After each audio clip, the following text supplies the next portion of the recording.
Salut Benjamin, Salut Gaël. je suis ravi de t'accueillir sur Aventure Humaine aujourd'hui.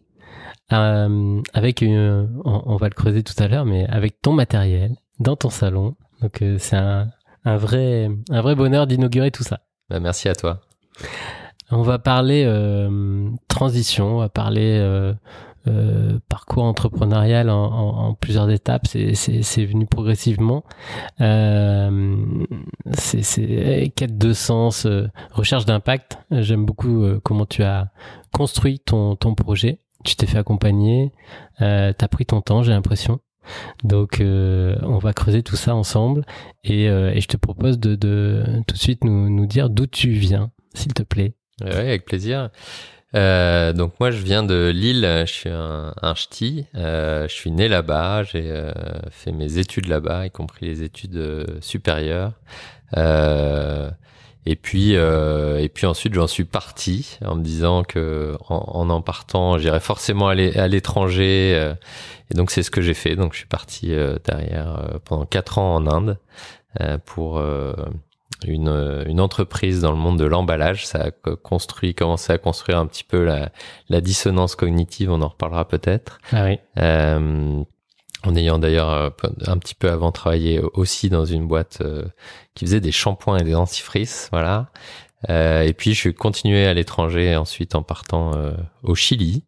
Voilà, donc pas mal de voyages. J'aimais beaucoup, j'aime toujours beaucoup voyager d'ailleurs. Une casquette d'expatrié.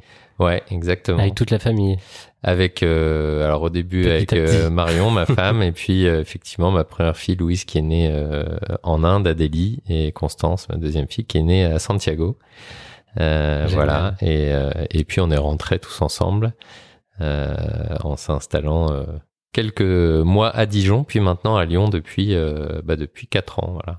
Super. Au début, les études ou pendant ta jeunesse, tu te dirigeais vers quelle casquette tu voulais entreprendre, tu voulais voyager, tu voulais être dans quel domaine? Ouais, un peu de tout ça en fait. Je suis issu d'une famille d'entrepreneurs, on va dire. En tout cas, j'ai une figure avec mon grand-père paternel qui avait monté son entreprise dans le textile dans le Nord. Ensuite qui a été reprise et développée par mon père, par mon oncle aussi. Okay. Donc c'est quelque chose qui pour moi était assez marquant, où j'envisageais difficilement ma carrière professionnelle en dehors de l'entrepreneuriat, mais sans savoir comment, pourquoi. Et je pense que pendant longtemps, en l'occurrence, j'en ai fait une fin en soi. Et aujourd'hui, je vois plus ça comme un moyen. Et en tout cas, ça a certainement nourri mon amour des entrepreneurs, mon plaisir de les côtoyer. Et voilà, on réécrit un peu l'histoire au fur et à mesure avec ce qu'on est aujourd'hui au présent, mais avec ce que je suis au présent. Mais clairement, quand je regarde les différentes étapes de ma vie, je vois bien que ça m'a nourri depuis toujours, et qu'en tout cas, j'ai jamais envisagé autre chose dans ma carrière qu'un jour devenir entrepreneur, mais j'avais aucune idée comment. Et voilà, et donc je suis parti en Inde en me disant que j'allais travailler pour une boîte, mais que j'entreprendrais là-bas. Puis j'ai failli rentrer en France pour entreprendre, mais on m'a proposé d'aller en Amérique latine. Et donc j'ai remis mon projet plus tard pour entreprendre en Amérique, au final au Chili aussi, voilà, dans un autre domaine où j'ai failli lancer l'entreprise. Et puis c'était jamais forcément le bon secteur, le bon moment. J'étais pas prêt en fait, tout simplement. Et comme je te disais, je pense que j'étais un peu obnubilé par le fait d'entreprendre. Et en fait, c'est vraiment quand j'ai, à force d'avoir ma on va dire conscience écologique, on peut appeler ça comme ça, qui s'est développée à force de voyager, à force de voir. J'étais dans des pays où il y avait beaucoup de pollution de l'air, il y avait de la pollution de l'eau, des sols, de la pauvreté aussi, des inégalités. Oui. Et donc petit à petit, ça a nourri un terreau, sachant que moi je suis issu d'un milieu assez bourgeois et pas très sensibilisé à ces sujets-là. Et donc par les voyages, ça m'a permis de créer mon propre environnement, de faire mon propre parcours. Et puis je pense qu'en 2015, j'étais au Chili, il y a eu ce qu'on appelle un peu à tort, mais la crise des migrants, en tout cas, c'est quand on s'est rendu compte de ce qui se passait, qui existe déjà depuis des années, mais c'est arrivé un peu plus près de chez nous en 2015 avec une intensification. Et donc, j'ai un peu fait le lien entre tout ça et je me suis dit qu'il fallait vraiment changer. Mais tu vois, ça m'a encore pris 3 ans pour vraiment évoluer, même 5 ans, même encore. Et à aucun moment, il a été question d'entreprendre via l'entreprise familiale? Alors, il n'y a pas eu vraiment cette opportunité ou option-là. Le textile en France, c'est un secteur un petit peu compliqué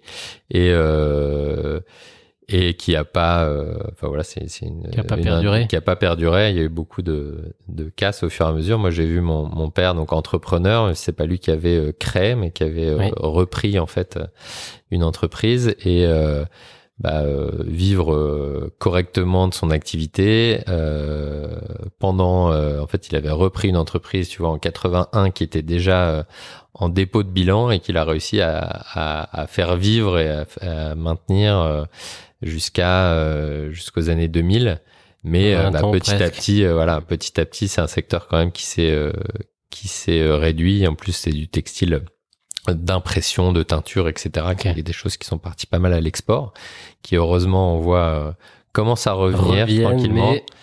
Avec des gens qui se battent pas mal. Je pense à Thomas Huriez par exemple qui veut vraiment remettre une filière en place, etc. 1083, voilà, exactement. Le slip français avec Guillaume. Voilà, donc on sent qu'il y a une volonté. Ils mettent beaucoup d'efforts là-dessus. Ça peut prendre du temps. Espérant que ça a bien marché.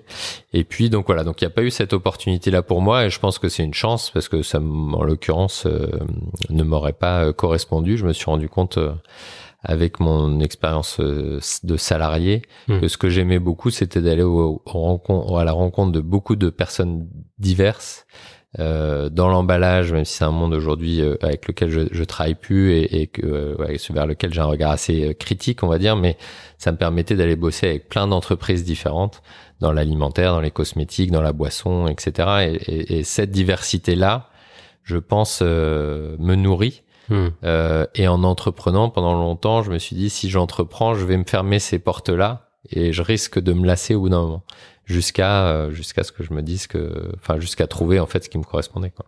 Et est-ce que le parcours que tu as vu de l'intérieur dans les coulisses avec les difficultés de l'entrepreneur t'ont aussi positionné sur cet accompagnement, cette envie d'être au plus proche de ces chefs d'entreprise et de trouver des solutions, des ressources pour pivoter,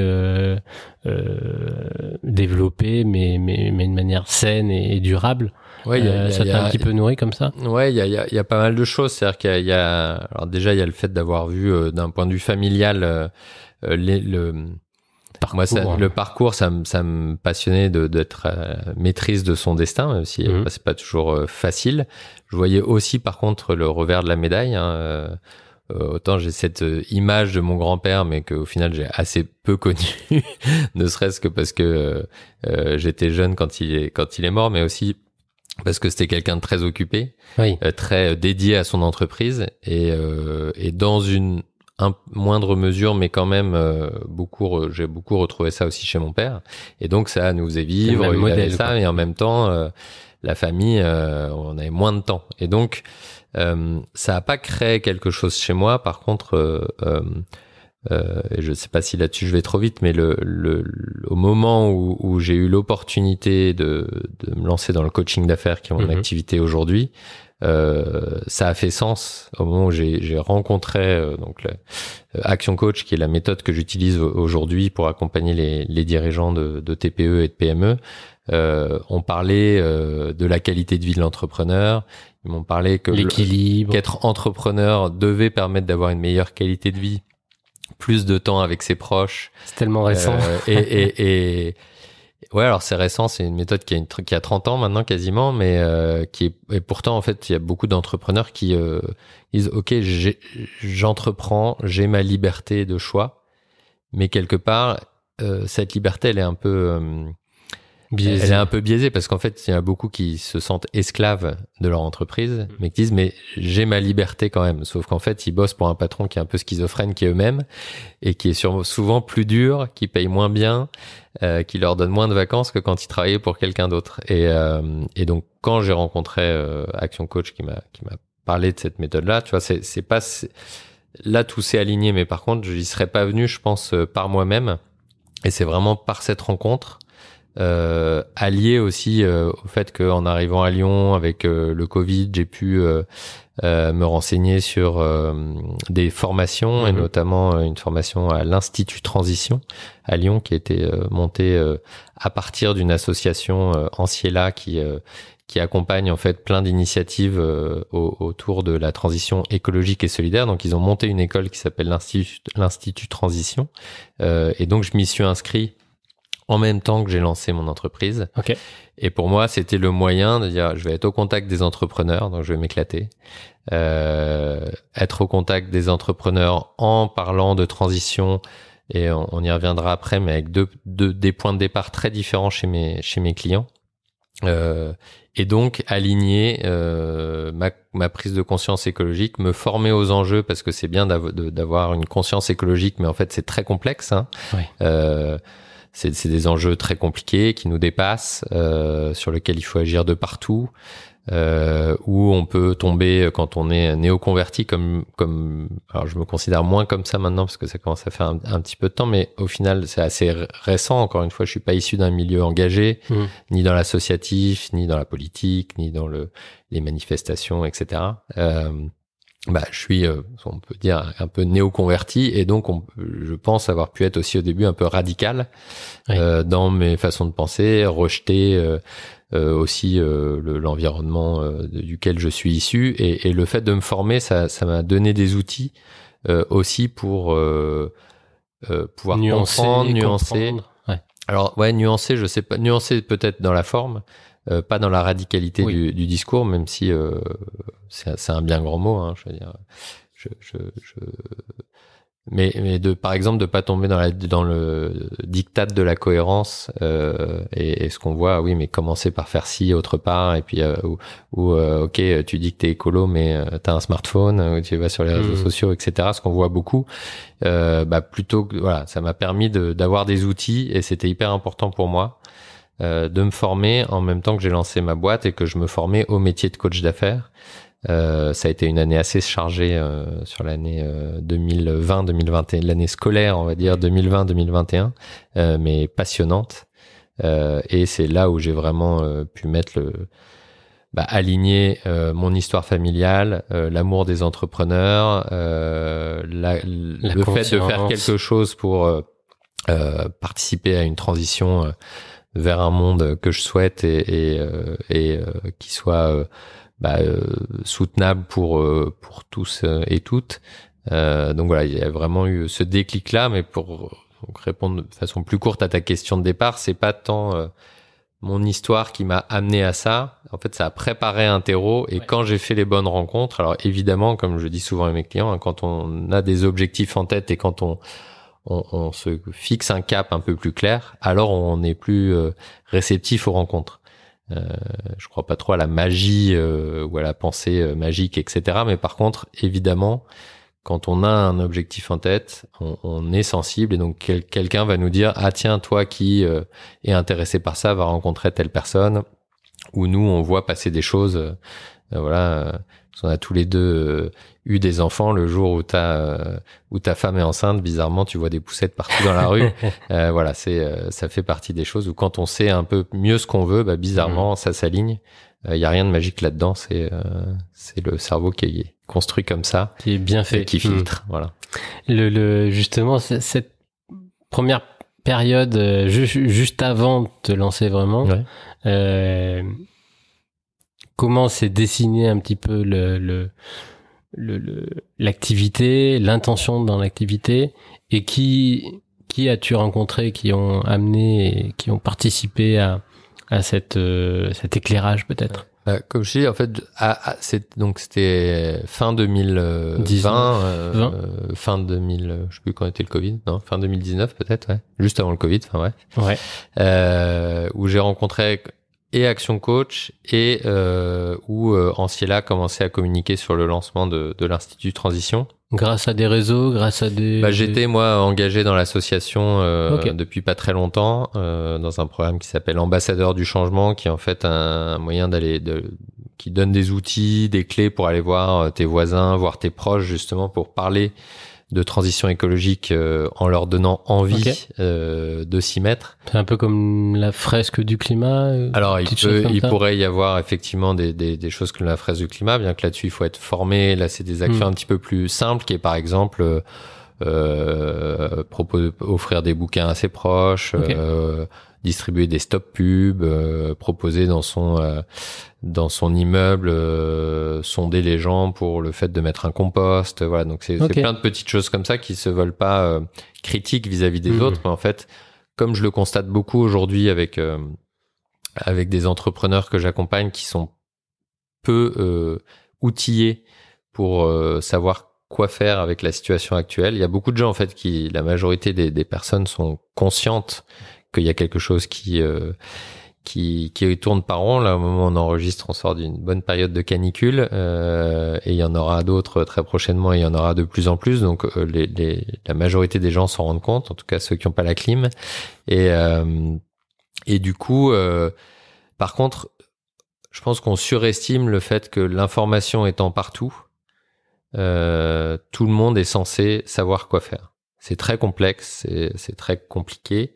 Et donc d'aller vers les gens et de leur donner des premiers pas, des premières petites choses qu'ils peuvent faire sans les juger, en sachant que oui, ok, il est en train de coller un stop pub, mais il a un SUV, ok, mais c'est déjà 40 kilos de papier d'économiser, et ça va être un premier pas pour que la personne s'intéresse et se questionne et se dise ok, je peux faire des choses à mon niveau. Puis je vais lire un bouquin, puis je vais comprendre que justement ma voiture, faut peut-être faire quelque chose, et peut-être mon alimentation, petit à petit. Alors c'est compliqué encore une fois, parce que est-ce qu'on a le temps que les gens y aillent petit à petit ou pas? En tout cas, ce qui est sûr, c'est que de braquer, ça fonctionne pas. Et donc il faut trouver l'équilibre. Et de trop informer peut amener une sorte d'éco-anxiété. Aussi. Et du coup, annule la mise en action, annule ces premiers pas qu'on peut faire en disant c'est foutu, autant tout cramer, autant y aller à fond. Donc c'est un juste équilibre. Voilà, c'est un juste équilibre. Et j'apprends moi encore comment trouver les mots, même pour moi-même, parce que je suis loin de faire tout ce que je pourrais faire, mais il y a aussi des équilibres à trouver. L'objectif, c'est que ça soit aussi joyeux. Et tout l'objectif, c'est je pense que une des clés réside dans le fait que il faut inventer les modèles, donner envie, et je suis assez confiant qu'on va y arriver. On n'a pas beaucoup de temps, mais au plus vite au mieux, et entraînons tout le monde en donnant envie. En montrant et l'exemple et les bonnes solutions et les bonnes ressources. Petit à petit. C'est ça, et quelques clés, quelques premiers pas aussi. La montagne peut paraître, tu disais, quand on surinforme, la montagne peut paraître trop grosse, et du coup, aider les gens avec des petits pas, à savoir quels petits pas ils peuvent commencer à faire. Ça peut être des moyens d'engagement futurs.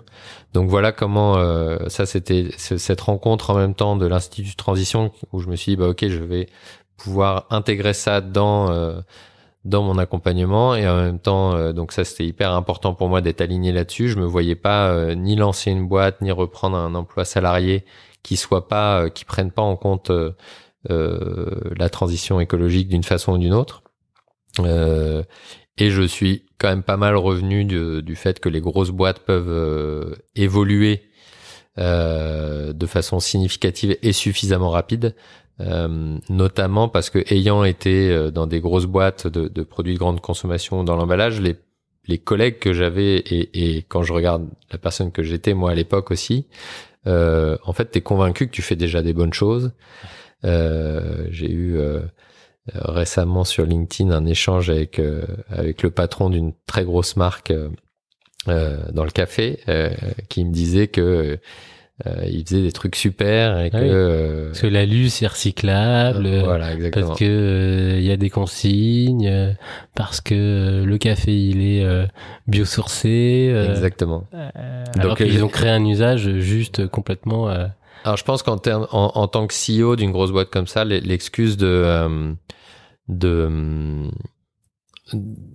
d'être sincère et convaincu, j'y crois pas trop. Par contre, sur les salariés de ces entreprises-là, y compris des cadres à des niveaux assez élevés, la majorité des gens sont sincères. J'ai des échanges avec des amis ou des anciens collègues qui sont dans les bouteilles d'eau, qui sont dans voilà plein de produits comme ça qui au final ne sont pas très utiles et dont on pourrait assez rapidement se passer, en tout cas dans certains usages. Hein. Les bouteilles d'eau dans des pays où il n'y a pas d'eau, c'est utile. Des bouteilles d'eau en France, je suis pas très convaincu. Mais les personnes, je me souviens d'un échange avec quelqu'un qui me disait oui, mais grâce à nous, au-dessus de la source, il y a des agriculteurs bio parce qu'en fait nous, pour protéger nos sources, on a besoin qu'il n'y ait pas d'engrais. Donc grâce à nous, on aide à l'implantation et au développement de l'agriculture bio. Et ayant été dans ce monde-là avant, et je me force en plus vraiment à avoir ce positionnement-là, je pars du principe que la personne est sincère. Et pour m'être formé un petit peu à la PNL, il y a un des principes qui dit il faut partir du principe que la personne fait au mieux. Et en fait, elle fait au mieux avec ce qu'elle a. Donc, avec son bagage éducatif, avec son bagage professionnel, avec ses incohérences. C'est des milieux où à partir du moment où tu bascules et où tu dis qu'il y a un truc qui va pas, en fait, faut partir. Il faut partir, tu peux pas rester. Donc, or, on peut pas toujours parce qu'il faut payer son loyer, il faut voilà. Et donc, il y a des mécanismes de protection et c'est tout le sujet de la courbe du deuil avec. On passe par la phase de déni et en général, les gens qui sont les plus virulents sur le déni sont les gens qui sont le plus près du point de bascule. Donc moi, j'avoue que j'aime bien des gens qui réagissent très fort parce que je me dis, il leur manque plus grand chose et c'est assez sympa. Mais si en y allant de façon trop agressive, potentiellement, tu renforces le déni et tu renforces la résistance. Donc tout le sujet, c'est justement de les accompagner et de les aider à basculer en se disant, ça peut le faire et voilà ce qu'il y a de l'autre côté. Si tant est on n'est pas dans un monde binaire, non, c'est pas binaire, hein, mais en tout cas de donner envie de faire ce petit pas de bascule qui entraîne derrière sur une pente plus vertueuse. On va dire. Voilà. Super, on a bien compris ce côté-là, le côté action coach. Pourquoi ça t'a plu? Qu'est-ce qu'ils t'ont apporté au début? Et quel est un peu leur modèle aussi? Il y a un vrai pari de ce côté-là. Qui est alors déjà ils m'ont contacté, donc c'est vraiment en fait tout simplement c'est une franchise, ils cherchent des franchisés, donc il y a un cabinet. Et t'étais déjà affiché je devais répondre aux critères indépendant, cadre d'accord, cadre, j'avais dû cliquer en recherche cadre d'emploi peut-être voilà j'avais une expérience entrepreneuriale, ce qui est un point assez important. Même si on n'est pas dans le mentorat, hein, c'est du coaching d'affaires, c'est une discipline qui est pas très connue en France aujourd'hui, qui est beaucoup plus développée dans le monde anglo-saxon. Par exemple, nous on est une vingtaine en France, au Royaume-Uni ils sont 250, dans le monde on est 1200. Et donc ce qui m'a attiré tout de suite, c'est le côté bosser avec des entrepreneurs d'un point de vue très personnel, égoïste, on va dire, de pouvoir me dire génial, je vais pouvoir aller bosser avec des entrepreneurs, les accompagner dans leurs projets, travailler de façon indirecte avec eux sur plein de projets différents. Donc ça, toute cette variété qui m'éclate. Mettre à profit mon profil. J'ai été en Inde, j'y allais pour défricher un peu le terrain d'une boîte qui vendait pas en Inde et en fait rapidement commercialement ça a bien fonctionné, donc j'ai créé la filiale, j'ai embauché, c'était une filiale qui d'abord était une filiale de SAV local pour les machines qu'on avait vendues fabriquées en France, c'est des machines d'emballage et puis en fait moi rapidement en discutant avec les acteurs locaux, je me suis rendu compte qu'il fallait qu'on développe, qu'on ait de la R&D sur place, un bureau d'études, qu'on fabrique sur place et donc en fait d'un projet qui était un VIE de démarrer 2 ans pour défricher un peu et évaluer le potentiel, rapidement, c'est devenu un projet intrapreneurial où donc j'ai créé la filiale jusqu'à passer la main au moment où, au niveau industriel, on était prêt à assembler sur place. Donc ça, c'est vrai que ça me nourrit, plus le côté, on va dire, plus vision actionnariale, patrimoniale de l'entrepreneur par mon histoire familiale. Et donc ça, plus voilà, l'amour des entrepreneurs, ça correspondait bien. Le pari que je fais, c'est que c'est un outil qui est issu du monde d'avant, on va dire, d'aujourd'hui, que je veux mettre au service du monde de demain, que j'aimerais bien que ce soit le monde d'aujourd'hui, évidemment. Mais donc c'est un outil qui est anglo-saxon, australien d'origine, aujourd'hui américain, qui est très basé sur vous avez un potentiel illimité, vous pouvez votre entreprise vous permettre d'atteindre la réussite. Et parfois cette réussite-là peut être partir à l'autre bout du monde quand vous voulez en jet, machin, etc. Qui est évidemment pas du tout mon approche. Et donc on a mis du temps avant de se retrouver, de travailler ensemble avec Action Coach, parce que je voulais m'assurer que je pouvais utiliser cet outil-là, qu'il n'était pas trop chargé d'intention. Et que tu étais libre de l'adapter à ta communication et tes valeurs. Exactement. Sans être en opposition avec un groupe que je rejoignais, parce que quand on a une franchise, on a des frais, on rejoint, c'est qu'on y croit. Et donc, on a mis le temps qu'il fallait pour s'assurer qu'on pouvait être sur la même longueur d'onde. Et c'est le cas.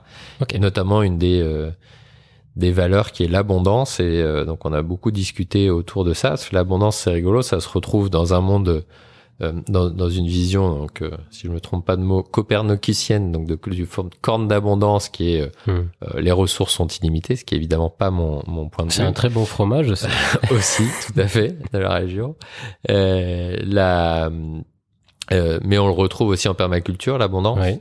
On retrouve aussi dans le communisme, en biodynamie, dans plein de mondes différents. Donc en fait, c'est aussi un travail que je fais avec mes clients quand ils mettent une valeur. Si on met juste abondance, par exemple, on ne sait pas de quoi on parle. Peut-être qu'on parle de fromage, peut-être qu'on parle de ressources illimitées, ou peut-être qu'on parle au contraire de régénération. Cash. Peut-être qu'on parle d'argent à foison, etc. Tout. Et donc, en l'occurrence, chez Action Coach, on s'applique nos propres méthodes, et donc c'est pas juste abondance. Et donc dans la description de la valeur, on est sur, en fait, si je crée quelque chose, je le crée pour les autres, et donner aux autres m'enrichit moi-même, sans parler d'argent, en fait. Et donc pour certains, c'est de l'argent, et pour d'autres, c'est autre chose. Et le double ou triple pari, c'est que je peux utiliser cet outil-là pour aider les entreprises à impact, les entrepreneurs à impact à développer leur entreprise et à changer d'échelle avec leur entreprise pour avoir plus d'impact. Et également, petit à petit, aider les 1200 coachs d'Action Coach à intégrer ces sujets-là. Parce que s'ils les intègrent pas, alors c'est en cours au niveau de la France. Sur les 20 collègues. Au niveau des US et des autres pays, c'est encore trop récent, je les connais pas personnellement. Mais je suis pas le seul, évidemment, à avoir cette évolution-là. Et donc, il y a d'autres coachs d'affaires aussi dans le groupe que j'essaye de repérer. Et puis, on échange ensemble. Et petit à petit, si on montre aussi, je crois beaucoup à l'entraînement par l'exemple. En fait, si on montre que c'est possible d'aider des entrepreneurs, d'accompagner des entrepreneurs, soit des entrepreneurs à impact, ou des entrepreneurs plutôt qui se sont lancés pour être alignés, mais à devenir des entrepreneurs à impact, en tout cas à ce que leur structure ait vraiment un impact, grâce à nos outils. C'est en plus d'améliorer la qualité de vie d'un dirigeant. On parle pas des dirigeants de 440, on est sur des dirigeants de TPE, PME, donc rien que déjà de permettre à un tissu local de se développer, c'est déjà quelque chose qui, moi, m'anime. Et que j'avais un peu négligé d'ailleurs au démarrage, mais en fait de permettre à un entrepreneur de vivre correctement, un artisan de vivre correctement de son métier, d'embaucher localement, et que ce type d'entreprise-là se développe puisse se transmettre, puisse se développer. Exactement. Rien que ça déjà, c'est pour moi ça me nourrit. Et si en plus on les aide à se dégager du temps, à dégager les ressources financières au sein de la structure pour pouvoir traiter des sujets de transformation écologique, des sujets de management, de partage du management, etc. à ce moment-là, on a tout gagné. Donc, il y a déjà ce côté qui nous relie tous chez Action Coach de vouloir améliorer la qualité de vie des petits patrons, on va dire, donc des TPE, PME, voilà. Hein. On travaille avec des gens entre 300 000 et 5 millions d'euros, 5-10 millions d'euros de chiffre d'affaires, donc on n'est pas sur des gros patrons et qui souvent se payent moins bien que certains salariés, partent en vacances quand les salariés partent pas. Et donc en général, sinon tu fermes la boîte quand tu pars en vacances. Et donc parfois ils partent pas en vacances parce qu'ils peuvent pas se permettre de fermer leur boîte. Ils pensent à payer les salaires. Ils sont stressés parce que est-ce qu'ils vont pouvoir payer les salaires à la fin du mois et dans 2 mois et dans 3 mois? Est-ce qu'ils vont pouvoir payer tous les fournisseurs? Il faut aller voir le banquier pour quémander de la trésor, etc. Donc rien que d'aider, d'accompagner des gens à s'outiller sur le métier d'entrepreneur qui est différent du métier technique en fait dans lequel on est. Hein. Quand on est plombier, on était peut-être plombier, on monte sa boîte pour plein de raisons différentes. Moi, je parlais du fait d'avoir voulu être entrepreneur dès le début, mais c'est pas la généralité. La majorité des gens entreprennent par opportunité, par accident, par hasard entre guillemets, même s'il y a forcément à un moment une décision. T'as beaucoup, le patron part à la retraite, il faut quelqu'un qui reprenne, je vais m'y coller sinon tout le monde s'arrête et j'ai plus de boulot, ou je m'engueule avec mon ancien patron, je sais faire aussi bien que lui, je vais me mettre tout seul, sauf qu'on découvre qu'on a un autre métier qui est celui d'entrepreneur. Donc pour revenir sur Action Coach, le pari c'est que c'est un outil qui fonctionne pour aller dans le bon sens et pas que pour on a vraiment une vision de dire ok, quels sont les objectifs personnels de l'entrepreneur, quels sont à quoi va servir le fait de développer l'entreprise. Si c'est la développer pour la développer, ça sert à rien. Qu'est-ce que la personne va faire de son temps libre? Est-ce qu'elle va avoir plus de temps en famille, profiter pour s'engager dans l'associatif, profiter pour passer du temps pour transformer son entreprise, etc. Et ça, c'est vraiment ce qui nous relie chez Action Coach, quel que soit le type d'accompagnement ou d'entreprise qu'on accompagne. Et au même titre que d'autres entrepreneurs, on n'est pas toujours sensibilisé à la bonne façon. Moi, j'avais un collègue qui à Action Coach qui a passé des années dans l'ESS. Il dirigeait des associations. Et en passant coach d'affaires, il s'est dit c'est une autre phase de ma vie en fait. Et en discutant ensemble quand je suis arrivé, il s'est rendu compte que en fait, il pouvait aussi accompagner ces boîtes-là avec la difficulté qui est une des raisons, une des choses que j'ai vraiment envie de développer, c'est que cet écosystème d'entrepreneurs à impact, de l'ESS ou pas d'ailleurs, parce que je trouve qu'on a évolué là-dessus et c'est une bonne chose de plus parler que du statut, mais plutôt de l'intention derrière, veuille changer d'échelle, veuille vraiment avoir plus d'impact. Je pense il y a vraiment un sujet de se dire c'est bien de créer un boulot de sens pour soi et c'est génial et c'est top et il y a aucune critique là-dessus, au contraire, c'est top. Mais si en plus quand il y a une super idée, elle peut être déployée, créer des emplois, permettre à des gens qui justement sont dans des boîtes d'emballage ou de café, etc., de pouvoir changer de boulot parce qu'il y a des postes payés correctement, parce que souvent dans l'ESS notamment, mais même dans la transition en général, il y a assez peu de boîtes qui génèrent suffisamment de rentabilité pour payer correctement des salariés. Et donc oui, les gens sont prêts à faire des efforts. Les gens qui gagnent bien leur vie peuvent faire des efforts, mais en l'occurrence, les gens qui gagnent bien leur vie, c'est pas du tout la majorité. Et ceux qui gagnent bien leur vie, ils ont aussi un train de vie peut-être à diminuer au fur et à mesure, mais ça se fait pas du jour au lendemain. Et donc, quand on gagne des cadres dans des grosses boîtes qui gagnent 3, 4, 5 ou 10 000 euros, mais bon, c'est autre chose, mais même 3, 4 000 euros et où dans l'ESS, le seul moyen, c'est le SMIC. Et encore, il faut faire un peu de bénévolat à côté. Donc, en SMIC horaire, on est plutôt en dessous. Enfin, en tarif horaire en dessous du SMIC. Ça peut marcher pour des gens très engagés. Souvent, ça marche un temps. Mais sur la durée. Et après, sur la durée, il y en a qui font des gros efforts et c'est des gens que je salue. Mais je vois des dirigeants d'assaut, des dirigeants de boîtes qui essaient de faire des choses bien.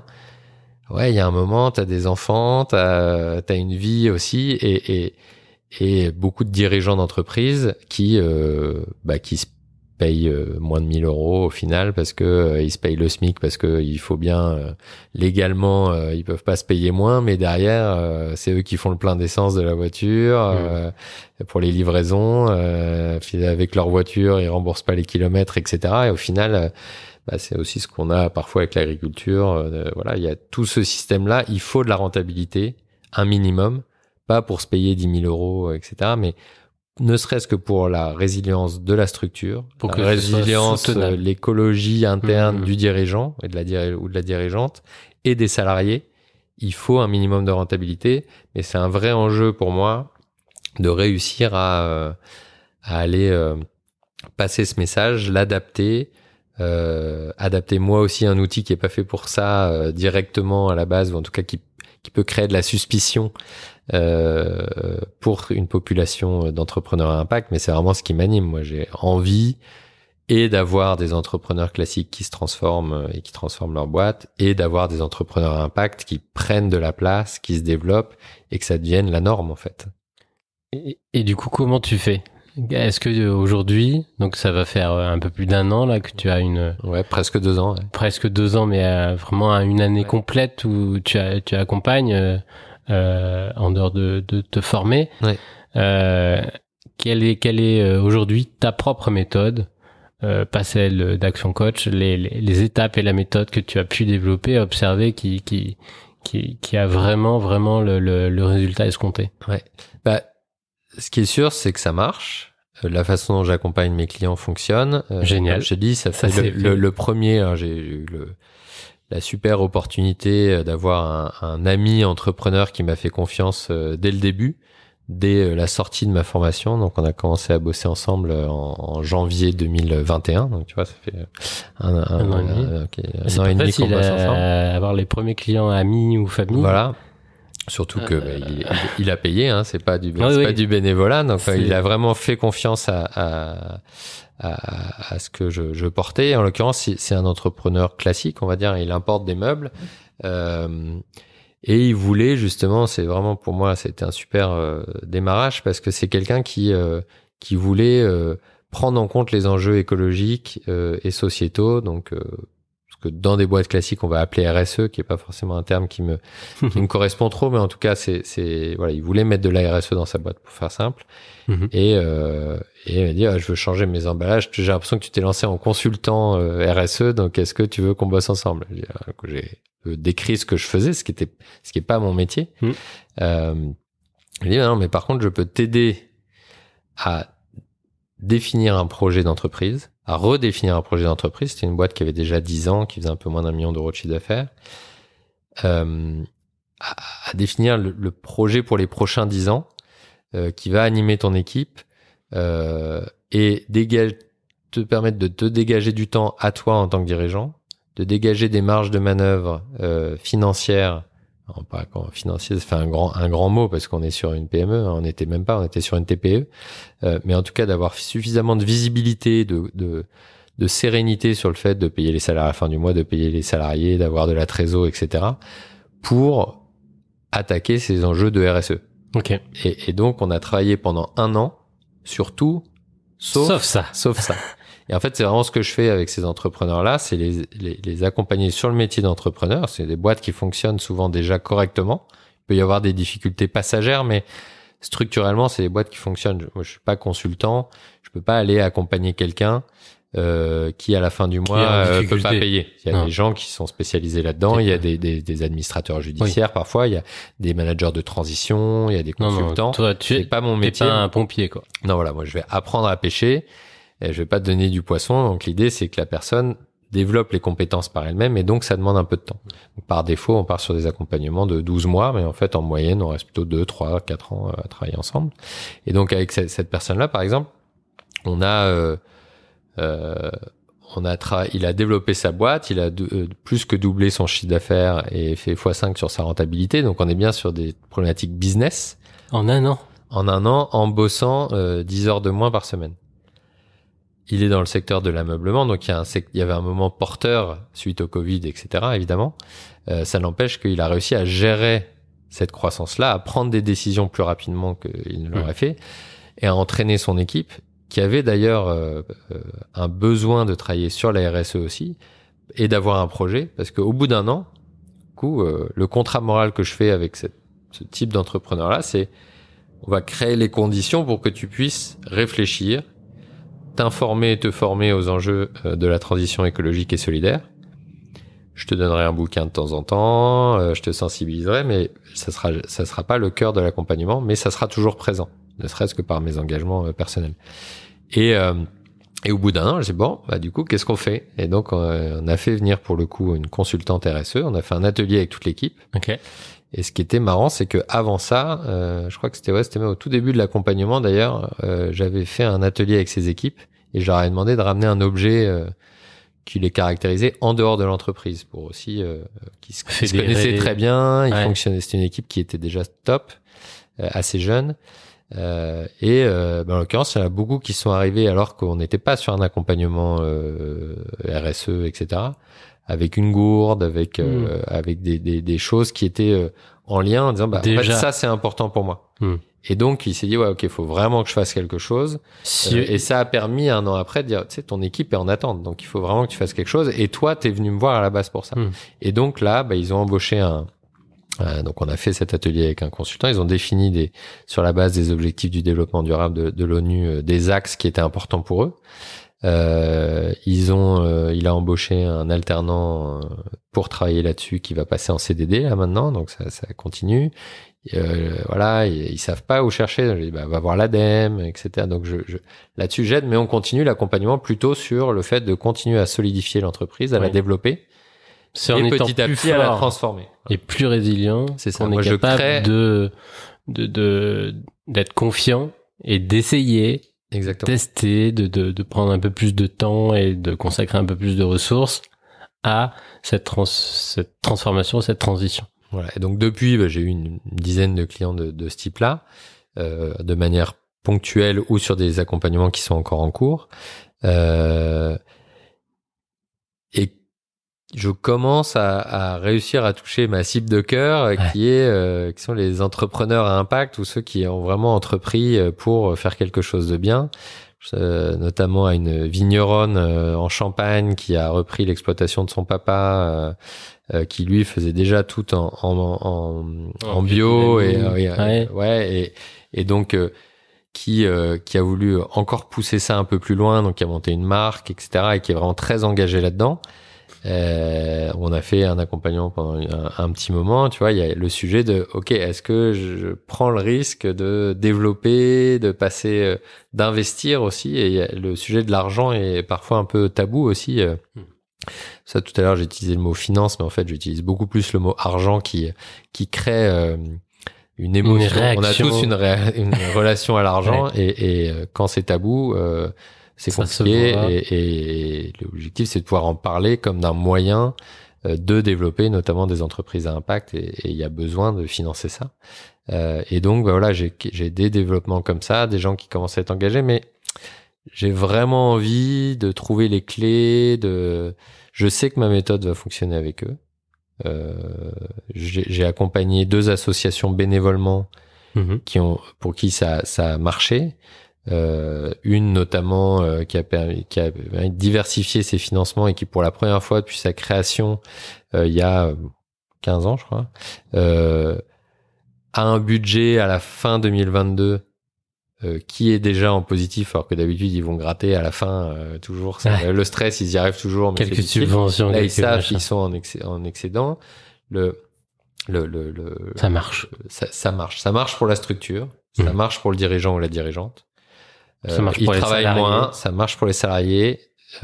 Donc maintenant, mon enjeu, c'est de pouvoir avoir de plus en plus d'accompagnement de structures à impact, d'entrepreneurs à impact.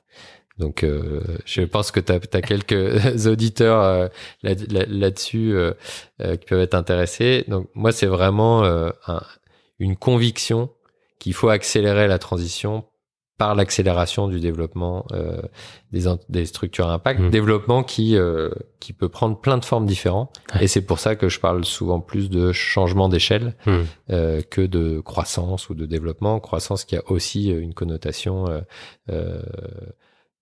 aujourd'hui très croissance très économique et très capitaliste et très consommation de ressources. Et donc j'y préfère le terme de changement d'échelle aussi parce que il est beaucoup plus large et il permet d'imaginer beaucoup plus de modalités différentes d'avoir de l'impact et d'augmenter son impact. Et dans cette méthode, quel est le rythme en fait et le temps que toi tu vas t'impliquer, tu vas y consacrer? Est-ce que c'est un petit peu selon les besoins et selon la personnalité, le profil du dirigeant, ou est-ce que il y a quand même un cadre assez défini, c'est une fois tous les 15 jours? Il y a un cadre assez défini dans le sens où le parallèle que je fais est beaucoup plus avec le coaching sportif qu'avec le coaching de vie, le coaching en entreprise, etc., qui sont un peu plus connus en France. Donc, si on prend ce parallèle avec le coaching sportif, en fait, on va avoir déjà une première phase qui va être de définir les objectifs personnels et professionnels. Et un des points importants, c'est que les objectifs professionnels sont là pour nourrir les objectifs personnels.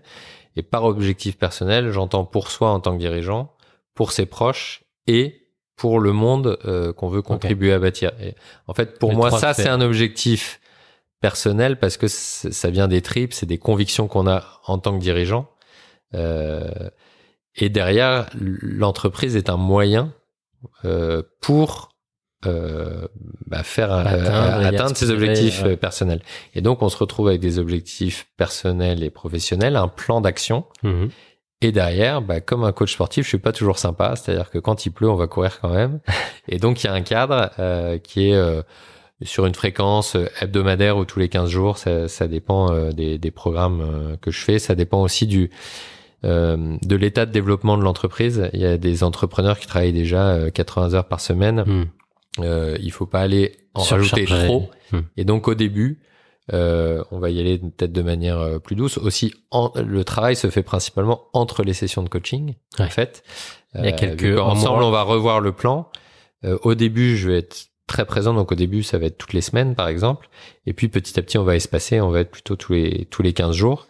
Et l'objectif, c'est de suivre le plan qu'on va revoir ensemble tous les trimestres. Et également, tous les trimestres, je réunis tous mes clients entrepreneurs dans la même salle pendant une journée. Et on parle du trimestre précédent, des succès, des challenges, des défis qu'on a pu avoir ou qu'ils ont pu avoir, des apprentissages qu'ils ont eu aussi au cours du trimestre. Et on planifie le trimestre d'après qui va servir de plan d'entraînement pour le trimestre à venir. Quels sont les 4 objectifs majeurs du trimestre à atteindre et comment est-ce que je les découpe en actions. Ce qui permet d'avoir des séances de coaching qui durent à peu près 1 heure tous les 15 jours, du coup, mais en fait dans lequel on est très focus. On traite éventuellement quelques sujets du quotidien, des nouvelles problématiques qui sont arrivées entre deux. Mais surtout, on a un plan d'action qui est défini.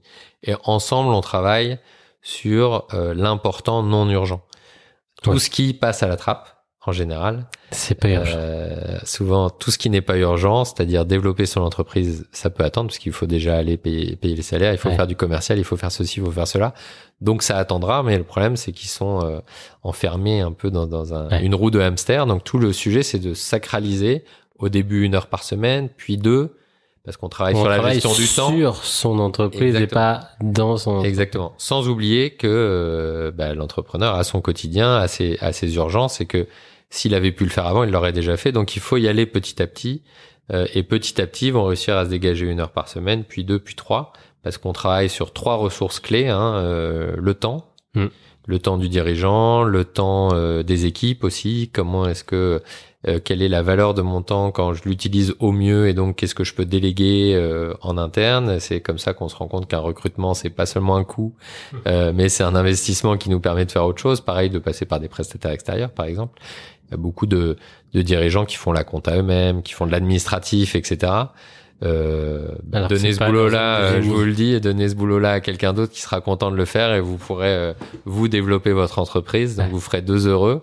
Et puis on va travailler également sur la ressource de l'argent, justement. Donc comment s'assurer que que l'argent soit maîtrisé. C'est-à-dire qu'on sache où on en est. Trop d'entrepreneurs, la majorité des entrepreneurs ont entrepris pour plus avoir de patron et tous les ans vont voir leur expert comptable en disant patron, j'ai le droit de gagner combien cette année, et connaissent leurs chiffres 3 à 6 mois après la clôture de l'exercice Et une des premières choses qu'on fait, c'est que moi, tous mes clients, le 15 du mois, ils savent combien ils ont gagné à l'avance. C'est Romain, un de mes clients, qui m'a envoyé il y a 2 jours un SMS de son comptable qui lui dit, bah voilà, donc lui, il avait déjà ses chiffres depuis, je sais pas, on est fin du mois de juillet, 10, là. 15 jours. Lui, il les avait déjà depuis le 7 du mois, je crois. Bien sûr. Son comptable a mis du temps à lui donner, alors qu'il a demandé de faire un solde intermédiaire au 30 juin. Et ils ont 1 000 euros d'écart sur le résultat d'une boîte qui fait 500 000 euros de chiffre d'affaires. Donc, cette fierté, sachant que là, c'est quelqu'un, par exemple, qui disait, non mais moi, les chiffres, j'y comprends rien, parce que heureusement que les entrepreneurs ont les experts comptables à côté d'eux, à leur côté. La problématique, c'est que c'était les seuls, l'expert comptable était le seul à être aux côtés des entrepreneurs. Dans le monde anglo-saxon, il y a souvent 3 accompagnateurs. Il y a l'expert comptable, un avocat d'affaires et un coach d'affaires. Ok, un coach. Et le banquier, au final, on peut aller voir plusieurs banques. Donc le banquier est là, mais c'est vraiment les trois accompagnateurs du dirigeant. Et l'expert comptable, pendant trop longtemps, on lui a demandé de faire autre chose que son métier. Le comptable, il est plus là pour dire la vérité. Tes chiffres sont ceux-là, c'est la vérité. C'est pas son rôle de se projeter dans l'avenir. Il est là pour dire où on est. Comme ça prend du temps de travailler les chiffres et le présent étant fugace, toujours plutôt un décalage. Où on était. Et en l'occurrence, de se projeter, c'est de la gestion, et ça, c'est de la responsabilité du chef d'entreprise. Et moi, je viens notamment là-dessus aider les chefs d'entreprise à piloter leur entreprise. On n'imaginerait pas aujourd'hui aller à un endroit sans jauge d'essence, sans GPS, sans rien, et se dire on verra bien. Or, les entrepreneurs trop souvent pilotent leur entreprise sans tableau de bord, et donc on va mettre en place des tableaux de bord. Voilà. Mais qu'ils n'ont pas entraîné. C'est l'aventure, hein, c'est ça, c'est l'aventure, mais ils emmènent une famille, des salariés dans leur aventure, et ça crée beaucoup de stress. Donc et on un des sujets encore moins avec le stress. Exactement, et on réduit son champ de vision, et donc ça fait partie des éléments sur lesquels on travaille: gestion de l'argent, gestion du temps, gestion de l'équipe aussi, pour s'assurer que l'équipe soit la plus épanouie. Souvent l'entrepreneur s'occupe des clients, de l'entreprise, de l'équipe, de tout. Or son rôle principal, c'est de s'occuper de l'équipe. C'est vraiment ma conviction, de créer les conditions pour que l'équipe fasse tourner l'entreprise et que l'équipe s'occupe des clients, en fait. Et derrière, en retour, l'entrepreneur pourra financer ses projets, pourra avoir le temps pour se développer, pour voir sa famille, etc. Donc c'est vraiment un cercle vertueux. Or, souvent, on est partout à la fois, et donc on fait tout mal. Il y a aussi beaucoup de croyances sur lesquelles on travaille. Encore, c'est comme dans le coaching sportif, quand nos joueurs de tennis tricolores qui ont des super niveaux, et de temps en temps, il y en a quelques-uns qui lancent leurs raquettes, qui crient, qui insultent, qui savent plus jouer. C'est dans la tête que ça se passe. Donc je fais pas, moi, de psychologie. Par contre, il y a une partie mentale. Donc on travaille sur les croyances, on travaille voilà, par exemple sur la vision. Ouais, la vision, savoir où je veux aller, mais pour revenir sur les croyances, par exemple, sur le fait je dois être exemplaire vis-à-vis de mes salariés, se traduit souvent par un comportement de je suis le premier arrivé, le dernier parti. Et par exemple, on va travailler là-dessus sur ok, en fait, on peut souvent décorréler les deux. Et oui, sûrement, la valeur respect, exemplarité est importante. Est-ce que le fait d'arriver le premier et de partir le dernier, c'est la traduction de cette croyance et de cette valeur? Pas forcément, ça dépend. Enfin, plutôt non. Mais en général, mon objectif, c'est d'amener les personnes que j'accompagne, les dirigeants, à faire ce constat eux-mêmes et de les amener à réfléchir à ça et à trouver les clés par eux-mêmes. Encore une fois, moi, j'ai vocation à disparaître de l'équation à un moment. L'objectif, c'est vraiment qu'ils soient autonomes et responsables, qui sont 2 clés importantes de tout type de coaching, qui soit sportif, de vie, alimentaire ou peu importe. C'est que la personne accompagnée garde les réflexes, décisions, les habitudes. Voilà, qu'elle soit responsable, donc qu'elle garde vraiment les décisions par elle-même. Contrairement aux conseils, aux consultants, quand on est dans l'urgence, le consultant dit il faut faire ci, il faut faire ça, vous appliquez, réfléchissez pas. Moi, je sais, je suis le sachant. Moi, je suis pas le sachant. J'amène la personne à trouver ses propres réponses et derrière à le faire en autonomie, et donc à demain, face à une situation similaire mais pas la même, à savoir par lui-même trouver la bonne réponse qui lui correspond, qui correspond à sa structure. voilà. Et tout ça dans un objectif de meilleure qualité de vie pour le dirigeant et de plus de résilience aussi pour la structure. Une structure qui dépend de son fondateur, de sa fondatrice ou de son dirigeant, sa dirigeante, n'est pas résiliente. On appelle ça l'homme clé. Voilà. Donc il y a des assurances on peut faire des assurances hommes clés. C'est pas ça qui fait vivre une boîte, mais c'est toujours bien. Souvent il y a d'ailleurs 2 personnes clés dans pas mal de boîtes. Dès qu'il y a une équipe, il y a le dirigeant ou la dirigeante, et puis il y a la personne incroyable qui bras droit, fait tout. Assistant. Voilà, en discutant avec, j'avais fait un mémoire sur les entrepreneurs, le développement des entreprises à impact justement pendant ma formation, et en interviewant un des entrepreneurs, il m'avait parlé du buzz factor, et donc il avait bien traduit Kevin Guillermin du Grapp qui me disait voilà, faut qu'une boîte puisse se passer de quelqu'un qui passe sous un bus. C'est pas très gai, mais je pense que quand on entend ça, ça marque. Ça marque, c'est important. Voilà, on peut dire oui, on peut le dire de façon plus douce. Il faut que le dirigeant puisse partir en vacances. Il faut que chacun puisse. Ok, il y a aussi parfois des gens qui passent sous un bus. Et la boîte, si on construit notamment une boîte où on veut avoir un impact et qu'on est sincère sur le fait qu'on veuille avoir un impact, on peut pas se permettre de tout laisser reposer sur ses épaules, sur le fait qu'un jour on en ait marre, qu'on fasse un burn-out, qu'on déménage, que il nous arrive quelque chose, peu importe. Il y a un vrai enjeu pour les entreprises à impact de savoir se passer de leurs dirigeants, de leurs dirigeantes, et de pouvoir se développer grâce à l'équipe. Et donc d'être capable de permettre aussi aux salariés d'évoluer dans l'entreprise, plutôt que de devoir les garder à ce poste où ils sont les seuls à savoir faire les choses, de leur permettre aussi de vivre autre chose autre part, sans qu'on se dise d'être heureux. C'est pas possible, exactement. Moi, j'ai des entrepreneurs qui me disent merde, j'ai une telle qui est enceinte, je me réjouis pour elle, mais je ne peux pas m'empêcher d'avoir en plus de me dire c'est comment je vais faire. En fait, si ta boîte peut se passer de ça, tu ne fais que te réjouir pour la personne qui a un bébé, tant mieux pour elle.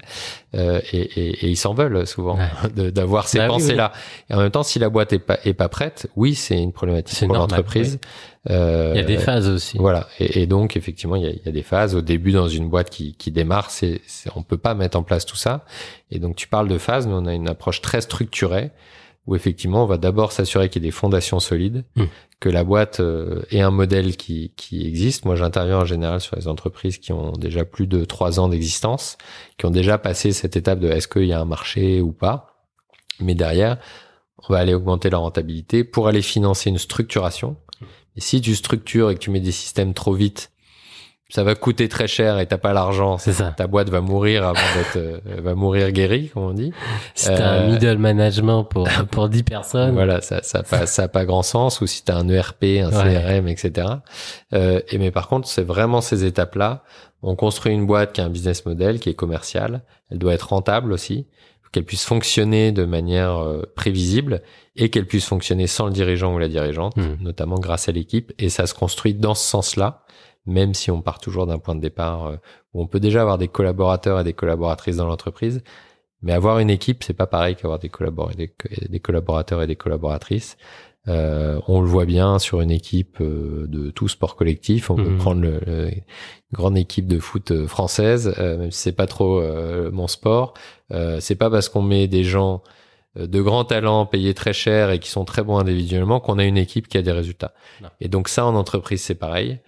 On peut avoir des gens super, mais si on n'a pas une direction claire, qu'on n'a pas des règles du jeu claires dans l'entreprise, qu'on n'a pas des valeurs, une culture commune, qu'on n'a pas tout ce qu'il faut pour que chacun se sente en capacité de prendre des risques, en sachant qu'il va être soutenu dans sa prise de risque, parce qu'en tant que dirigeant, on fait des erreurs. Il faut qu'on accepte quand on délègue que les gens vont faire des erreurs aussi. Oui. Et inversement, par contre, que tout le monde joue le jeu. Il y a beaucoup d'entreprises et beaucoup de salariés qui sont malheureux dans leur entreprise parce qu'ils ont un sentiment d'injustice par rapport à certains autres qui sont traités différemment, etc., qui sont moins engagés, de se dire, moi, je me défonce pour la boîte et en même temps, j'ai pas l'impression que ça soit le cas. Donc, avec ce soutien à la prise de risque vient aussi le besoin que tout le monde joue le jeu. Et en l'occurrence, ça se crée. Il faut aussi donner envie aux collaborateurs d'avoir envie de jouer le jeu. et clarifier parfois les règles du jeu, parce que il y a beaucoup d'entreprises où on dit non mais chez moi c'est clair, sauf que c'est clair quoi. Chez moi on joue au ballon, c'est du rugby ou du foot. Et quand on clarifie, il y a des salariés qui partent parce qu'ils se rendent compte pourquoi ils étaient malheureux parce que c'était des joueurs de foot dans une équipe de rugby. Et inversement, d'autres qui disent maintenant c'est plus clair et je reste et je suis plus engagé, et ça fait partie de la construction d'une équipe. Et il y a beaucoup de choses à faire, plus que de recruter les bonnes personnes, de recruter sur les compétences. C'est du travail. C'est pour ça qu'il faut prendre 1 heure, 2 heures, puis 5 heures par semaine pour travailler sur son entreprise. Mais bonne nouvelle, toutes les entreprises fonctionnent sur ces mêmes principes-là. Et donc, ça marche. Moi, je l'ai expérimenté. Ça fait 30 ans qu'avec Action Coach, on voit que ça marche. Et donc, voilà, j'avais besoin de l'expérimenter par moi-même. Mais donc, vivement que les entrepreneurs à impact se saisissent de cette chance-là et construisent des entreprises pérennes, résilientes, qui ont un vrai impact. Voilà. Complètement. Et où les gens sont heureux dedans. Pour suivre tout ça, est-ce que tu recommandes, est-ce que tu mets en place des indicateurs, des métriques bien spécifiques, et est-ce que du coup toi à distance, en ayant peut-être justement ces indicateurs, tu peux avoir une bonne vision de ce qui se passe au quotidien. Alors j'amène les dirigeants que j'accompagne à définir les bons métriques pour eux, les bons indicateurs clés. Il y en a qui sont les mêmes, notamment les indicateurs financiers, chiffre d'affaires, rentabilité, trésorerie. Ça, c'est des indicateurs qui vont être communs sur toutes les entreprises. En les suivant avec une fréquence différente selon les entreprises, une entreprise qui est saine va pas besoin de regarder sa trésorerie toutes les semaines. Une entreprise qui est un peu plus en difficulté, c'est le nerf de la guerre. Une boîte qui peut être rentable, mais sans trésorerie, peut être en cessation de paiement et donc fermée du jour au lendemain. Donc, ce qui est important, c'est que je vais toujours amener les dirigeants à définir de quoi ils ont besoin, quels sont leurs objectifs et comment ils peuvent le mesurer, à quelle fréquence.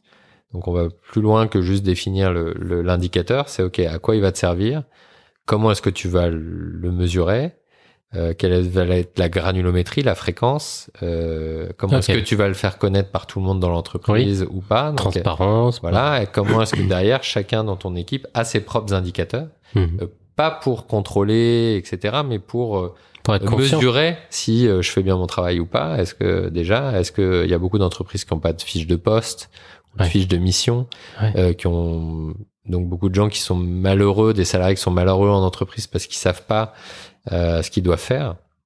Et donc il y a tout ce sujet de clarification. Donc les indicateurs, ils vont mettre en place leurs indicateurs. Une des choses qu'on met au clair dès le premier rendez-vous avec les clients, c'est que je les croirai jamais. Et donc quand ils me disent ça c'est réglé, il va falloir qu'ils me le prouvent. Et c'est à leur service évidemment. L'objectif c'est vraiment de les amener à aller au bout, à régler les problèmes, à améliorer. Encore une fois, je te disais, je travaille avec des gens qui ont déjà des structures qui fonctionnent et qui veulent aller plus loin, comme dans le sport, quelqu'un qui serait déjà champion de France et qui voudrait aller faire les JO par exemple. Il faut faire des choses différemment.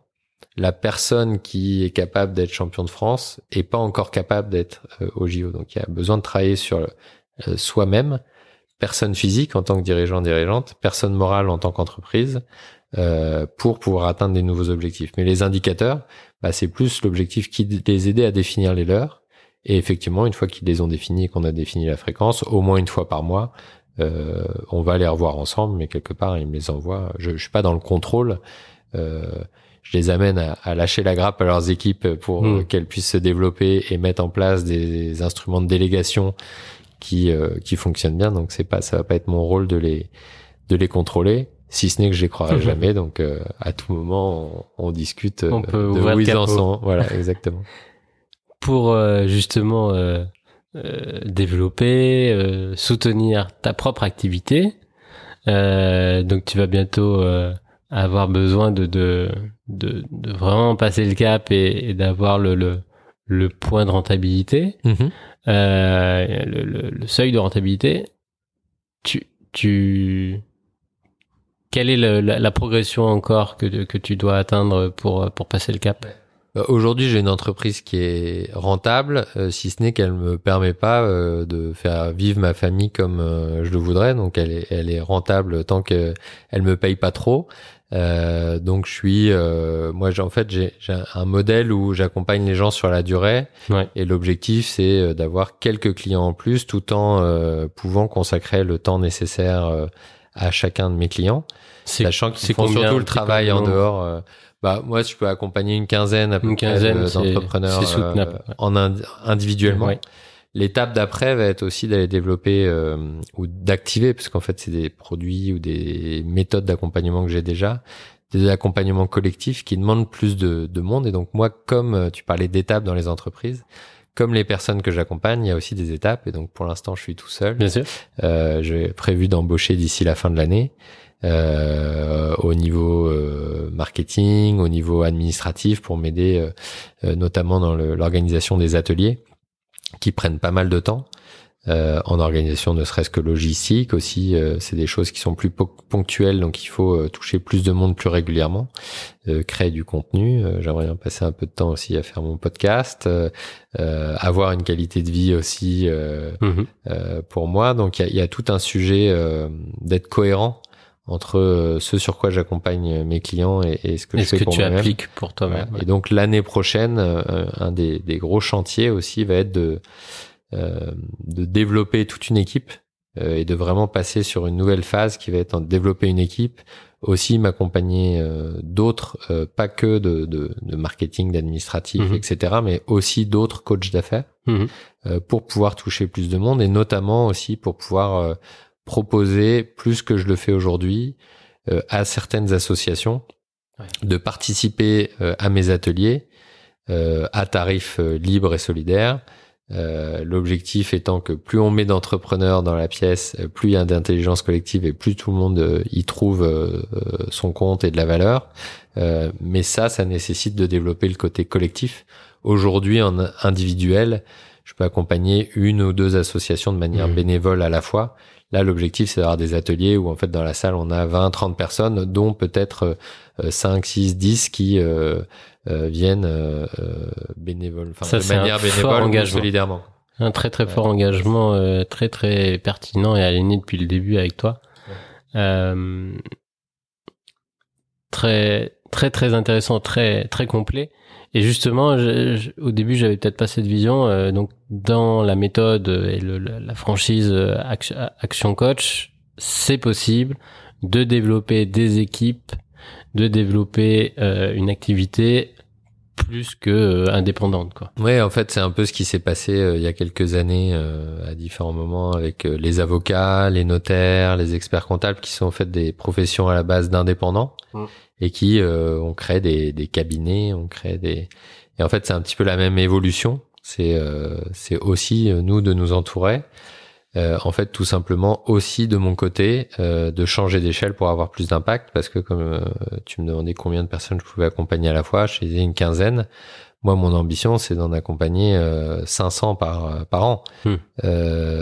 Et après aussi d'amener mes collègues à voir que c'est possible, etc. Donc, j'ai vraiment cette ambition d'accompagner le plus d'entrepreneurs de la transition ou d'entrepreneurs à impact possible, y compris des entrepreneurs.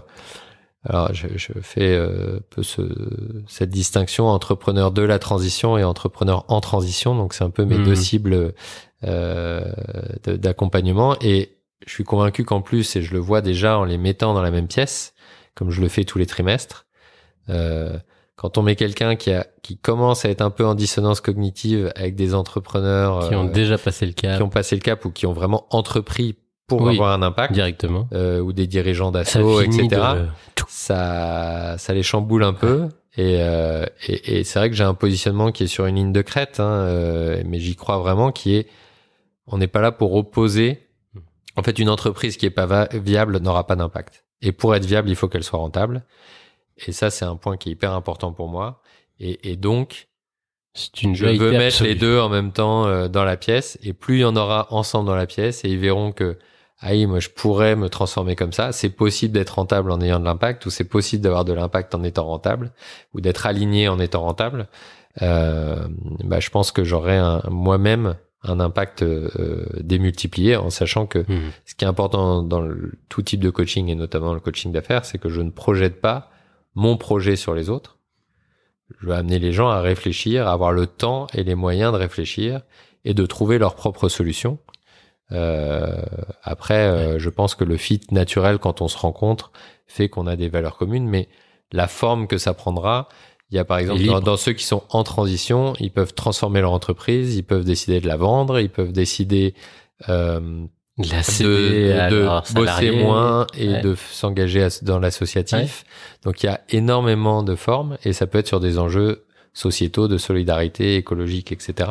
Ça, c'est pas à moi de trouver les réponses pour eux. Par contre, j'ai l'ambition d'être un peu un passeur et de les mettre en relation avec et surtout de leur donner les moyens, encore une fois, de temps, d'argent et d'équipe pour pouvoir mener à bien ces idées qu'ils ont et pas être en souffrance de se dire j'aimerais bien mais je sais pas par où commencer, j'ai pas les moyens d'eux, etc. Tu viens juste de parler du podcast. Du coup, c'est un projet que tu as depuis quelques mois. Au moment où on enregistre, il est en cours d'enregistrement, il est en cours de préparation. Mais j'invite déjà tout le monde à cliquer sur le lien dans la description parce que il est en ligne au moment où vous écoutez cet épisode. Quelle est l'intention, quel est l'objectif donc derrière ton podcast qui s'appelle l'échelle? C'est ça. Ça fait plusieurs fois que tu parles d'échelle. Quelle est vraiment l'intention, l'éditorial derrière tes micros? C'est un podcast pour le coup qui est vraiment à destination des entrepreneurs de la transition principalement. Il y a plusieurs enjeux. Il y a un enjeu de sensibilisation sur le fait que si on veut vraiment accélérer les choses, quelqu'un qui a eu une bonne idée, qui a créé sa structure et qui est aligné, je pense, a une responsabilité d'avoir de l'impact. En tout cas, a le potentiel et a quelque chose entre les mains pour le faire. Et donc, derrière, il faut savoir comment, et c'est là où derrière je peux accompagner. Donc de faire germer cette idée que maintenant que je suis aligné parce que j'ai peut-être quitté mon boulot, j'ai créé une épicerie zéro déchet ou un service de transport à vélo ou des services de consigne ou des boissons sans emballage avec de la consigne ou des choses comme ça. Ok, je l'ai fait à ma petite échelle. Dupliquons, changeons d'échelle, ayons de l'impact. Donc il y a dans l'échelle, c'est notamment pour le côté changement d'échelle.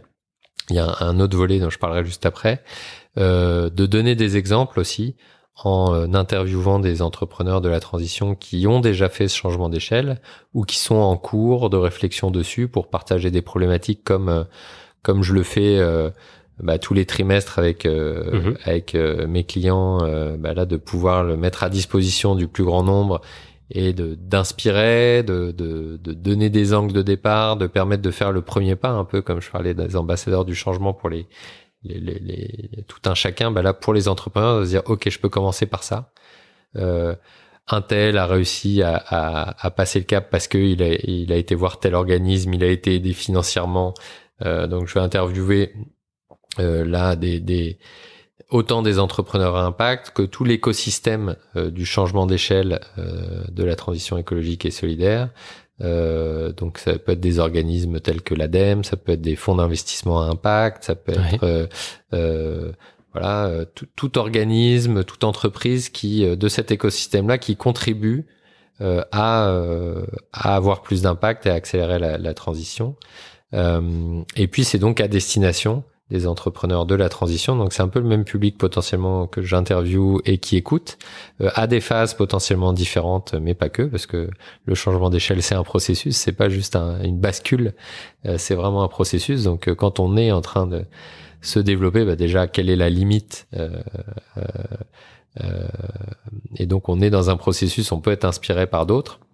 Il y a aussi quand on écoute ses pairs, ça permet de prendre du recul et de prendre une certaine objectivité vis-à-vis de son propre parcours et activité. Exactement. Et donc il y a un vrai enjeu à ce que les personnes se livrent et parlent de leur réussite, mais aussi de leurs difficultés et des apprentissages qu'ils ont eu au passage.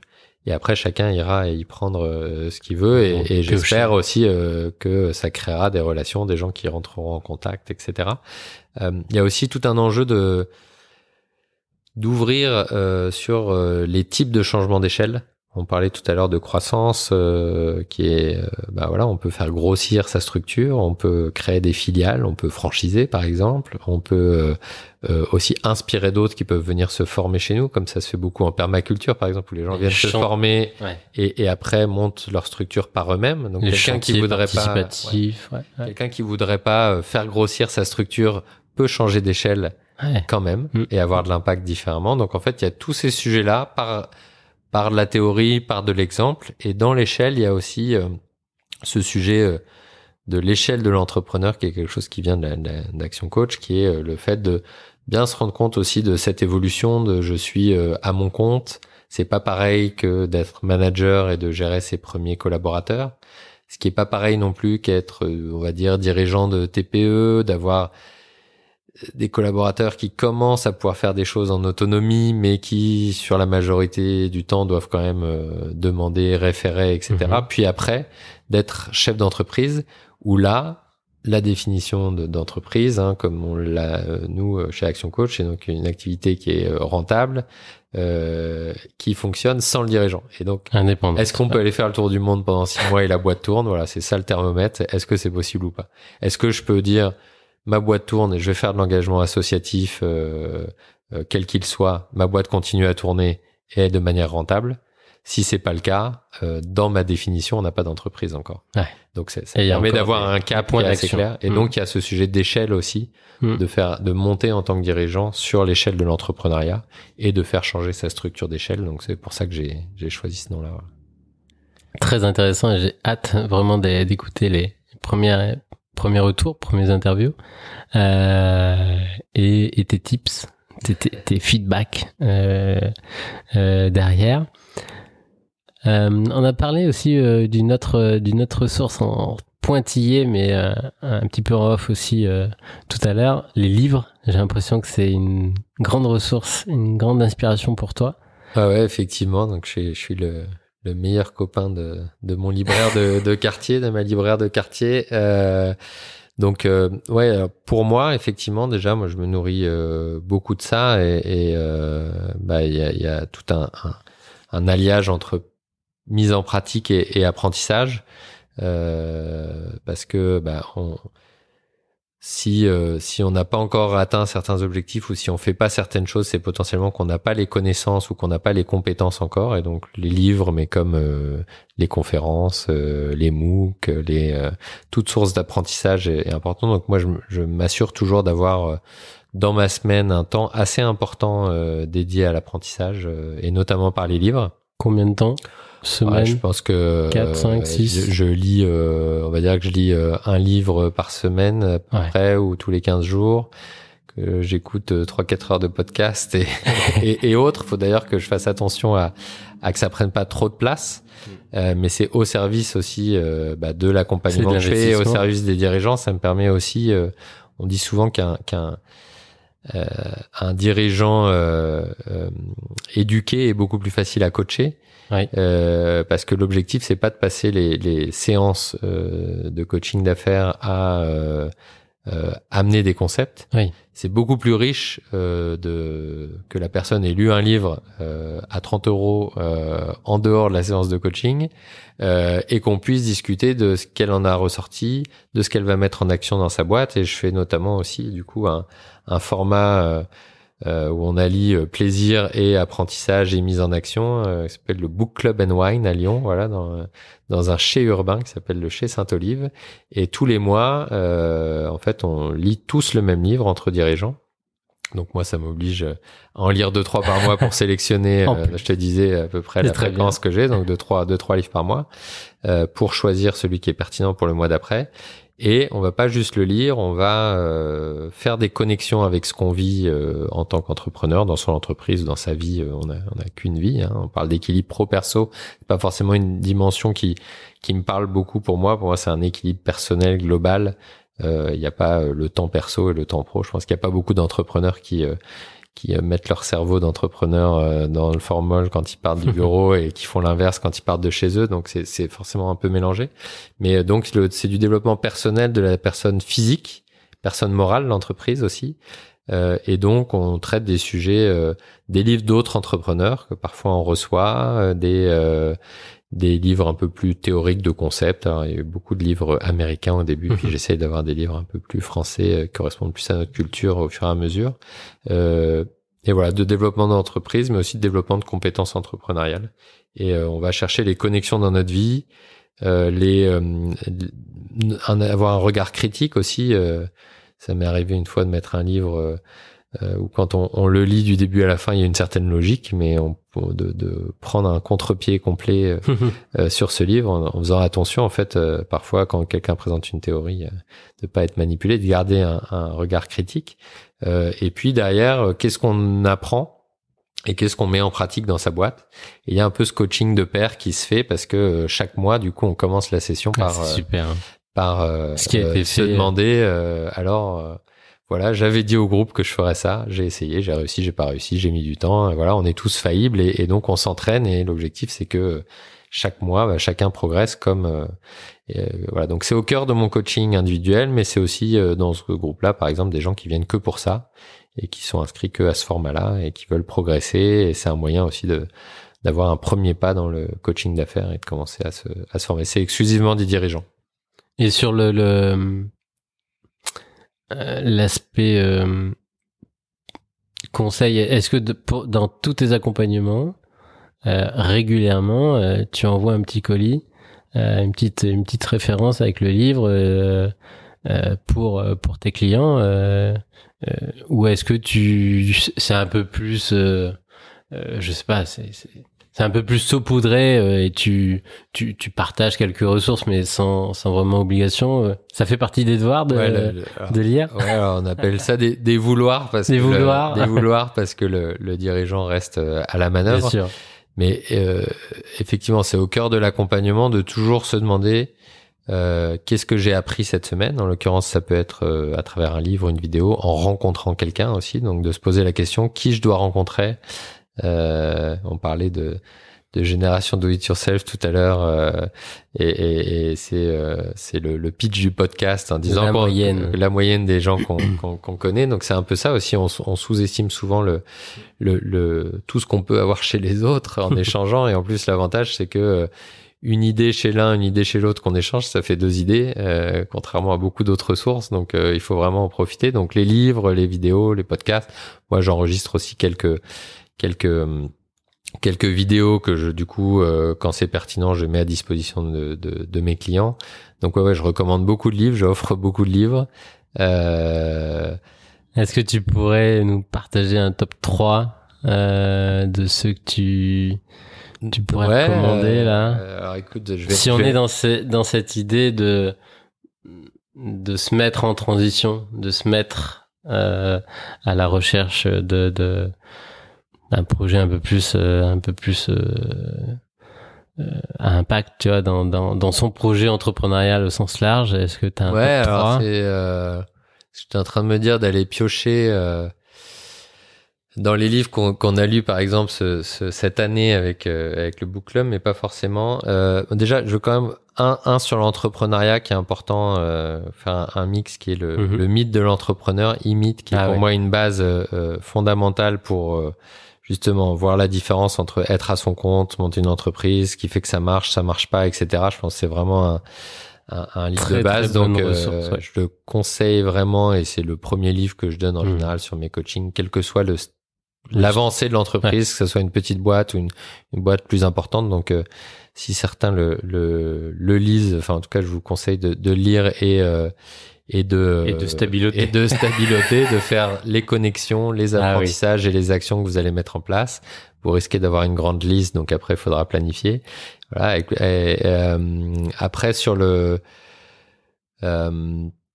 bon, en ce moment, dans l'actualité, il y a peut-être la BD Le Monde sans fin de Jean Covici qui est pas mal, qui est accessible en tout cas, parce que BD, même si que ça amène, c'est difficile je trouve que ce qui est difficile sur ces lectures-là, c'est il en faut pour tous les avancées dans la transition. Donc c'est vrai que le côté BD en général est pas mal. Ouais. Sur le côté mettre ça dans son entreprise, j'ai trouvé que ce qu'a fait Frédéric Laloux avec Reinventing Organization est intéressant. Alors on n'est pas trop sur le côté écologique, mais en tout cas il y a une vraie prise en compte de l'humain dans l'entreprise. Social, ouais. Il y a beaucoup d'exemples sur des entreprises. Et puis il y a la version illustrée, donc c'est aussi assez digeste. Ouais, parce que la version initiale est un peu difficile. D'ailleurs, il a fait pour varier les plaisirs de format, il y a une conférence.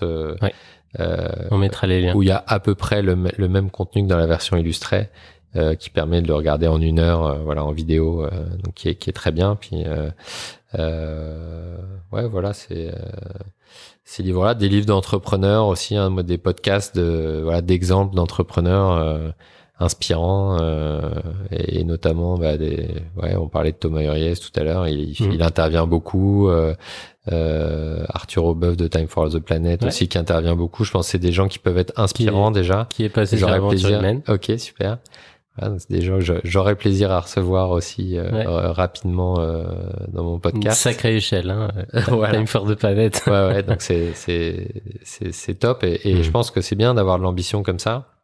Et quelque part, il montre aussi des exemples inspirants pour faire grand, voir grand. Et qui montre que le développement d'une entreprise, on n'est pas forcément sur le sujet de si je grossis, je contribue à la croissance. Je trouve que c'est des vrais exemples inspirants. Donc voilà, il y a autant des livres que des podcasts, des films, et voilà, j'en mettrai peut-être, j'en donnerai peut-être d'autres qui me reviendront plus tard. Super, on a fait un bon tour sur l'avant, le pendant et sur ce que tu projettes. Donc il y a encore une fois un angle et un regard différent. C'est vraiment à mon avis très très positif. Pour finir, on a quelques petites questions plus simples, plus sympa pour apprendre à te connaître. Si tu pouvais partager, prendre un café ou un verre avec quelqu'un, si tu avais le choix, qui choisirais-tu? Alors comme j'ai le choix, je vais prendre Gandhi, même si génial. Vu que j'ai le choix total, j'en profite. Tu as le choix. Par l'expérience que j'ai vécue en Inde, par l'inspiration, l'exemple que ça a été, moi c'est le côté il a été dans un pays compliqué à une période compliquée, il a tenu le cap et je pense qu'il a eu un impact assez important, avec énormément de complexité aussi, donc voilà, c'est la personne avec qui je bois un café ou un chai. Si tu avais envie d'écrire un livre, il porterait sur quoi? Sur l'entrepreneuriat, impact et le changement d'échelle. Simplement, je pense qu'on a vraiment un levier énorme en tant qu'entrepreneur entre les mains. Évidemment, chaque citoyen doit agir, l'État doit agir, ou les institutions publiques. Je pense qu'on a beaucoup de choses à inventer autour de l'entrepreneuriat impact. Il y a déjà pas mal de choses qui s'écrivent, mais voilà, ça sera plus à travers le podcast, et peut-être qu'un jour ça sera un livre. Ouais, tu sais, après 100 épisodes de podcast, tu peux totalement rassembler et recycler, valoriser. Mais c'est vraiment ce qui m'anime en tout cas. Ouais. Super. Si tu avais un pays ou une culture que tu aimerais découvrir? Comme j'ai beaucoup voyagé, je me suis rendu compte que vive la France. Vive la France, il y a un peu de ça. En fait, on peut partir tout près et avoir un dépaysement total, et aller très loin et vivre exactement les mêmes choses qu'en restant chez soi et être dans une bulle, et cocher des pays. Donc je me suis nourri beaucoup des rencontres à l'étranger et aujourd'hui je me nourris beaucoup des rencontres en France. Donc on a un pays magnifique et que je connais pas assez bien, et donc je pense que j'ai un terrain de jeu exceptionnel pour aller me balader, et en plus en étant à Lyon, ne serait-ce que dans la région, il y a de quoi faire. Donc, si tu as besoin d'inspiration, je te conseille la communauté, le projet Chiloé, okay. Qui est très très fort sur les micro-aventures de manière locale et en même temps totalement accompagnée. Donc si tu veux faire 3 jours dans telle ou telle région en petit groupe et bien accompagné, c'est une mine d'or de ressources et d'inspiration pour se mettre à ce tourisme et ce voyage là. Super, merci. Génial. J'aime beaucoup tout ça.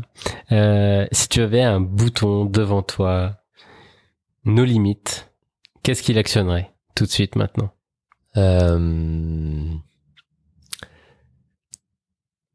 C'est dur comme question, ça.